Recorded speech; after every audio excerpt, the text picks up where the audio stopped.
শনিবার আরজিকর মেডিকেল কলেজের ঘটনায় নিম্ন আদালতের তরফে একমাত্র দোষী সাব্যস্ত করা হলো সঞ্জয় রায়কে।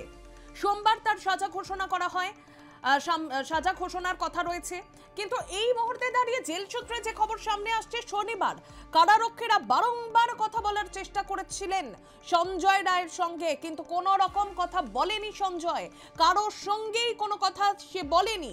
শনিবার রাতে ঠিক করে খাবার বা জল পর্যন্ত খাননি বলেই জানা যাচ্ছে এখনো পর্যন্ত জেল সূত্রে। এমনকি জানা যাচ্ছে চিকিৎসকদের তরফে ওষুধ দেওয়া হয়েছিল, সেই ওষুধ পর্যন্ত সঞ্জয় ছুঁয়ে দেখেননি। সিসিটিভি নজরদারিতে প্রেসিডেন্সির পয়লা 22 সেলে রাখা হয়েছে সঞ্জয় রায়কে। একদিকে সঞ্জয় রায়কে দোষী সাব্যস্ত করলো নিম্ন আদালত গতকালকের, এবং সঞ্জয় রায়কে দোষী সাব্যস্ত করার পরে সঞ্জয় রায় তার কিছু বলার রয়েছে বলে তিনি জানিয়েছিলেন, এবং সেই সময় বিচারকের তরফ থেকে জানানো হয় যে তার কথা শোনা হবে সোমবার। অন্যদিকে সোমবারই সাজা ঘোষণা রয়েছে। আর এই প্রক্রিয়ার মাঝেই সঞ্জয় রায় দোষী সাব্যস্ত হওয়ার পর থেকে কোনো রকম ভাবে কোনো কথাই কারোর সঙ্গে বলেনি। জেল সূত্রে খবর রয়েছে, শনিবার কারারক্ষীরা বারংবার তার সঙ্গে কথা বলার চেষ্টা চালালেও কারোর সঙ্গে সঞ্জয় কোনো কথা বলেননি। শনিবার রাতে ঠিক করে খাবার পর্যন্ত খাননি। এমনকি চিকিৎসকদের তরফ থেকে যে সমস্ত ওষুধ তাকে দেওয়া হয়েছিল সেই সমস্ত ওষুধ ছুঁয়ে পর্যন্ত দেখেননি সঞ্জয়। সিসিটিভি নজরদারিতে আপাতত প্রেসিডেন্সির পয়লা 22 সেলে রাখা হয়েছে সঞ্জয় রায়কে।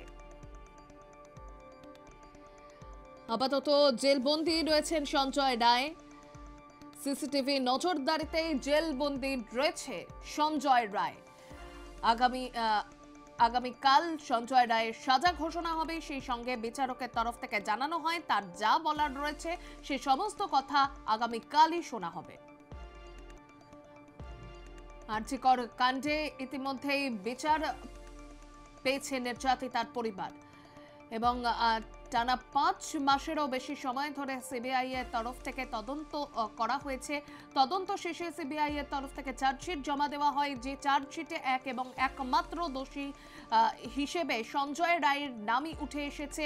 যে সঞ্জয় রায়কে আরজিকর কাণ্ডের 24 ঘন্টার মধ্যে কলকাতা পুলিশ গ্রেফতার করেছিল অভিযুক্ত হিসেবে, এবং সেই ঘটনার পরে সিবিআই এর কাঁধে যখন তদন্তভার চলে যায়, সেই তদন্ত প্রক্রিয়া টানা 5 মাসেরও বেশি সময় ধরে সিবিআই চালায়, এবং তারপরে 5 মাস 9 দিনের মাথায় সিবিআই এর তরফ থেকে আদালতে কার্যত জানিয়ে দেওয়া হয় যে এক এবং একমাত্র দোষী এই সঞ্জয় রায়, এবং 5 মাসেরও বেশি সময় পরে সিবিআই এর তরফে যে চার্জশিট দেওয়া হয় সেই চার্জশিটের ওপর ভিত্তি করেই বিচারকের তরফ থেকে গতকালকের সঞ্জয় রায়কেই এই ঘটনায় দোষী সাব্যস্ত করা হয়েছে।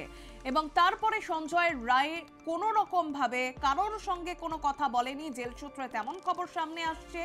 কারোর সঙ্গে কোনো কথা যেমন বলেনি, কোনো খাবার পর্যন্ত খায়নি সঞ্জয় রায়, এবং সেই সঙ্গে চিকিৎসকরা তাকে যে সমস্ত ওষুধ পর্যন্ত দিয়েছিলেন সেই সমস্ত ওষুধ সঞ্জয় ছুঁয়ে পর্যন্ত দেখেনি। আপাতত জেলবন্দি রয়েছে সঞ্জয় রায়। সিসিটিভি নজরবন্দিতেই জেলবন্দি রয়েছে সঞ্জয় রায়।